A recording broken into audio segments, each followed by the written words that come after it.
બંધારણમાં આ ટ્રસ્ટના બંધારણમાં જે જોગવાઈઓ છે એ મુજબ એનું ઇલેક્શન થયું જ નથી.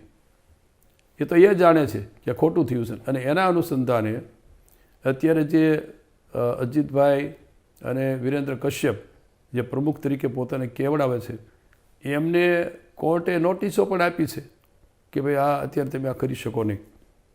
આ બધું ચાલે છે ને એના કારણે આ નીચેના ભાગમાંથી પછી બધું વિરેન્દ્ર કશ્યપ જે અત્યારે રાષ્ટ્રીય અધ્યક્ષ તરીકે કેવડાવે છે એમણે અહીંયા ગુજરાતમાં આવીને 2-3 નિમણૂકો કરવા માંડી ગયા.